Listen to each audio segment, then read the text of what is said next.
आप सभी का स्वागत है। आज हम सुमित्रा नंदन पंत द्वारा रचित काव्यकृति युगांत से ली गई कविता गा कोकिल की व्याख्या करेंगे। कविता का पहला खंड है। गा कोकिल बरसा पावक कण, नष्ट भ्रष्ट हो जीर्ण पुरातन, ध्वंस भ्रंश जग के जड़ बंधन, पावक पगधर आवे नूतन, हो पल्लवित नवल मानवपन। इस कविता में कवि सुमित्रा नंदन पंत रूढ़िवादी और परंपरावादी सोच को नष्ट करके उसके स्थान पर नवीनता की स्थापना करना चाहते हैं। कवि का मानना है कि प्राचीन आदर्श और परंपराएं, मान्यताएं जो आधुनिक परिस्थितियों में अपनी प्रासंगिकता खो चुके हैं, तो उनके स्थान पर नवीन मान्यताओं की स्थापना होनी चाहिए। कहते हैं कवि कि गा कोकिल बरसा पावक कण। कोकिल को संबोधित करते हुए, कोकिल अर्थात कोयल, कोयल को संबोधित करते हुए कवि कहता है कि गा कोकिल यानी हे कोकिल, तुम ऐसा गीत गाओ जिससे अग्निकणों की वर्षा हो। बरसा पावक कण, पावक का अर्थ है अग्नि, तो अग्निकणों की वर्षा हो तथा उन अग्निकणों से नष्ट भ्रष्ट हो जीर्ण पुरातन, यानी जीर्ण पुरातन अर्थात सड़ी गली मान्यताएं, परंपराएं नष्ट भ्रष्ट हो जाएं, यानी ऐसी परंपराएं, ऐसी मान्यताएं जो वर्तमान समय में प्रासंगिक नहीं हैं, वो नष्ट भ्रष्ट हो जाएं। और जब वो नष्ट हो जाएंगी, समाप्त हो जाएंगी, तभी उनके स्थान पर नए युग व नई मान्यताओं का निर्माण होगा। इसलिए कोकिल, तुम ऐसा गीत सुनाओ जिससे अग्निकणों की वर्षा हो और उन कणों से पुरातन मान्यताएं, पुरातन परंपराएं नष्ट भ्रष्ट हो जाएं, और ऐसी पुरातन परंपराएं जो आज के समय में प्रासंगिक नहीं हैं।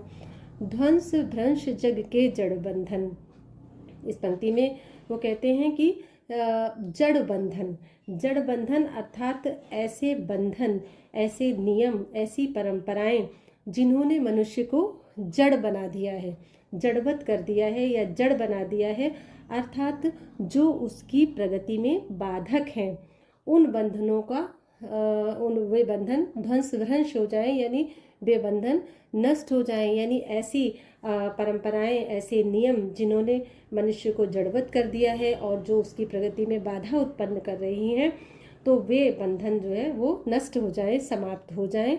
और पावक पगधर आवे नूतन, कहते हैं कि पावक पगधर आवे नूतन, नूतन अर्थात नवीनता, नूतन यानी नवीन और नवीनता, कह रहे हैं कि नवीनता अपने पावक पग, पावक पग से मतलब है यहाँ पर ज्योतिमयी पग, यानी नवीनता अपने ज्योतिमयी पग रखते हुए प्रकट हो।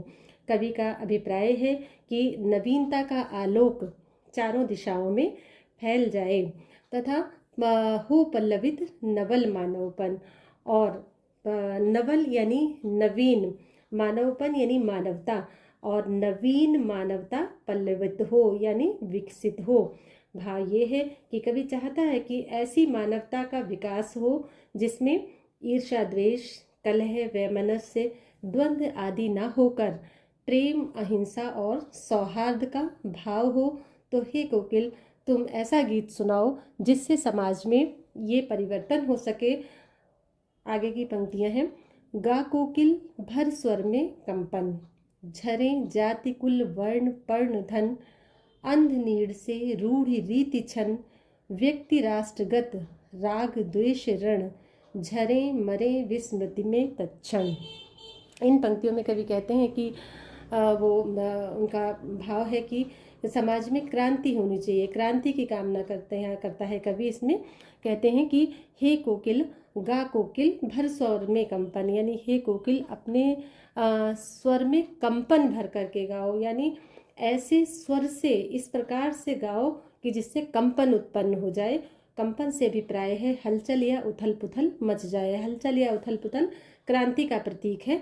तो कह रहे हैं कि ऐसे स्वर से गाओ जिससे समाज में कंपन, हलचल और उथल पुथल मच जाए, और उस कंपन से क्या हो, झरे जाति कुल वर्ण पर्ण धन, यानी उस कंपन से, उस हलचल से जाति यानी जातीय संकीर्णता, वर्ण, वर्ण से अभिप्राय है वर्ण व्यवस्था, तो जातीय संकीर्णता तथा वर्ण व्यवस्था उसी प्रकार झर जाए, यानी उसी प्रकार समाप्त हो जाए जैसे पर्ण यानी पत्ते, जैसे पतझड़ के आने पर पुराने पत्ते झड़ जाते हैं। तो हे कोकिल, अपने स्वर में ऐसा कंपन भर करके गाओ, अपने स्वर से ऐसा कंपन या हलचल उथल पुथल उत्पन्न कर दो जिससे कि जातीय संकीर्णता तथा वर्ण व्यवस्था उसी प्रकार से झड़ जाए, समाप्त हो जाए जैसे पतझड़ के आने पर पुराने पत्ते झड़ जाते हैं। अंध नीड़ से रूढ़ रीति छन, और इन पंक्तियों में वो कहते हैं कि अंध नीड़ से, अंध से अभिप्राय है अंधविश्वासों से है, नीड़ से, नीड़ का अर्थ होता है घोंसला, लेकिन यहाँ पर नीड़ से अभिप्राय लेंगे समाज से। तो कह रहे हैं कि अंध अर्थात अंधविश्वास। तो इस पंक्ति का अर्थ है कि समाज एवं मानवता के विकास में जो पुरातन अंधविश्वास, रूढ़ियाँ, रीतियाँ हैं वो समाज से बहिष्कृत हो जाएं, समाज से समाप्त हो जाएं, और वही अंधविश्वास, वही रूढ़ियाँ, वही रीतियाँ जो मनुष्य की प्रगति में बाधक बनती हैं, तो उन्हें समाज से बहिष्कृत हो जाना चाहिए। व्यक्ति राष्ट्रगत राग द्वेष रण, झरे मरे विस्मृति में तत्क्षण। अब कहते हैं कि व्यक्ति राष्ट्रगत यानी व्यक्ति, व्यक्ति से मतलब यहाँ वैयक्तिक स्तर पर, तथा राष्ट्रगत यानी राष्ट्रीय स्तर पर। तो वैयक्तिक स्तर पर तथा राष्ट्रीय स्तर पर राग द्वेष रण यानी ईर्ष्या द्वेष का रण, रण से मतलब है युद्ध, यानी वैयक्तिक स्तर पर तथा राष्ट्रीय स्तर पर ईर्ष्या द्वेष का युद्ध चल रहा है, युद्ध छिड़ा हुआ है, आपस में संघर्ष हो रहा है, वर्चस्ववादी प्रवृत्ति बढ़ती जा रही है। अतः कवि चाहता है कि झरे मरे विस्मृति में तत्क्षण, यानी ये राग द्वेष की भावना झरे मरे अर्थात मानव के हृदय से समाप्त हो जाए, यानी जो व्यक्तिक स्तर पर, राष्ट्रीय स्तर पर ईर्ष्या द्वेष का युद्ध चल रहा है, तो वो राग द्वेष की भावना मानव के हृदय से समाप्त हो जाए और उसके स्थान पर हृदय में प्रेम और सौहार्द का भाव जागृत हो, समाज में प्रेम और सौहार्द का विकास हो। आगे की पंक्तियां हैं। गा कोकिल गा करमत चिंतन, नवल रुधिर से भर पल्लवतन, नवल स्नेह सौरभ से यौवन, कर मंजरित नव्य जग जीवन, गूंज उठे पी पी मधु सब जन। अब इन पंक्तियों में कहते हैं सुमित्रानंदन पंत कि गा कोकिल, गा कर मत चिंतन, वो फिर से कोयल का आह्वान कर रहे हैं कि हे कोकिल गाओ, और मत कर चिंतन यानी अधिक चिंतन मत करो, सोच विचार मत करो, और शीघ्र अतिशीघ्र इस तरह का गान गाओ या इस तरह का गीत गाओ जो समाज में परिवर्तन ला सके। नवल रुधिर से भर पल्लवतन, नवल अर्थात नूतन, रुधिर अर्थात रक्त, और पल्लव यानी पत्ते, नए पत्ते या कोपल। तो कहते हैं कि नवल रुधिर से भर पल्लवतन, नवल स्नेह सौरभ से यौवन। कहते हैं कि जिस प्रकार वसंत के आगमन पर पुराने पत्तों के स्थान पर नई कोपलें आ जाती हैं, नवपल्लवतन यानी नई कोपलें आ जाती हैं, उसी प्रकार हमारी मानवता का भी रक्त संस्कार बदलना चाहिए, या रक्त संस्कार ही बदल जाना चाहिए। तो रक्त संस्कार बदलने से अभिप्राय है कि प्राचीनता के स्थान पर नवीन विचारों का निर्माण होना चाहिए, नवीन भावों और विचारों का प्रस्फुटन होना चाहिए। इसके साथ साथ वो कहते हैं कि नवल स्नेह सौरभ से यौवन, वो कह रहे हैं कि यौवन से अभिप्राय यहाँ युवा पीढ़ी से है। तो कवि का अभिप्राय ये है कि ऐसी युवा पीढ़ी का निर्माण हो जो स्नेह रूपी सुरभि, स्नेह सौरभ, सौरभ का अर्थ होता है सुरभि या सुगंध, तो ऐसी युवा पीढ़ी का निर्माण हो जो स्नेह रूपी सुरभि से पूर्ण हो, स्नेह रूपी सुरभि से भरी हो या पूर्ण हो। कर मंजरित नव्य जग जीवन, और कहते हैं कि जग जीवन यानी जग के जीवन को, अर्थात संसार के जीवन को, संसार के लोगों के जीवन को, नव यानी नवीन, मंजरित अर्थात पुष्पित। तो कह रहे हैं कि उन सुमित्रानंदन पंत की जो है जग जीवन नवीन पुष्पों की सुरभि से सुरभित हो जाए, यानी कोकिल ऐसा गीत सुनाओ जिस प्रकार से वसंत ऋतु में पुराने पत्तों के स्थान पर नए पत्ते निकल आते हैं और पौधे जो है नवीन पुष्पों से सुसज्जित हो जाते हैं, उसी तरह से जो संसार का जीवन है, वो जग जीवन है, वो नवीन पुष्पों की सुरभि से सुरभित हो जाए तथा गूंज उठे पीपी मधु सब जन, और सब जन अर्थात सभी लोग स्नेह सुरभि रूपी मधु का पान करके प्रसन्न हो जाएं, सभी के मन में प्रेम की भावना जागृत हो जाए, सभी स्नेह से आपूरित हो जाएं। आगे की पंक्तियां हैं, गा कोकिल नव गान कर सृजन, रच मानव के हित नूतन मन, वाणी वेश भाव नव शोभन, स्नेह सुहृदता हो मानस धन, करें मनुज नव जीवन यापन। इन पंक्तियों में सुमित्रानंदन पंत जी कहते हैं कि गा कोकिल नव गान सृजन कर, कहते हैं वो कि हे कोकिल तुम नव गान सृजन कर। वो कहते हैं कि कोयल तुम नवीन गीतों का, नवगान यानी नवीन गीतों का सृजन करो और तब नए नए गीत सुनाओ। तो हे कोकिल तुम नवीन गीतों का सृजन करके गाओ तथा रच मानव के हित नूतन मन, तथा मानव के हित, हित से मतलब है कल्याण, तथा मानव के कल्याण के लिए नूतन मन यानी नूतन मन की रचना करो, यानी नए मन की रचना करो, जो कि वाणी वेश भाव नभ शोभन, जो कि नई वाणी, नवीन वेश तथा भावों की नवीन शोभा से, शोभन का मतलब शोभा, तो भाव की नवीन शोभा से युक्त हो। तो हे कोकिल तुम ऐसे गीतों का सृजन करो और ऐसे गीतों को गाओ जिससे मानव के कल्याण के लिए नूतन मन की रचना हो सके, और जो नूतन मन नई वाणी, नई वेश तथा भाव की नवीन शोभा से संपन्न हो, शोभा से युक्त हो। स्नेह सुहृदता हो मानस धन, कहते हैं वो आगे कि ऐसे मन का, उन्होंने क्या कहा आगे कि नूतन मन की रचना करो। तो नूतन मन यानी जो नया मन हो मनुष्य का, तो वो मन कैसा हो, ऐसे मन का निर्माण करो जो कि स्नेह सुहृदता हो मानस धन, ऐसे नए मन का, ऐसे नूतन मन का निर्माण करो जो स्नेह और सुहृदता, सुहृदता से मतलब है दयालुता, तो दयालुता रूपी धन से परिपूर्ण हो, यानी मनुष्य का मन इन कोमल भावों से भरा हो। कौन से? स्नेह से भरा हो, सुहृदता यानी दयालुता, करुणा, इनसे भरा हो।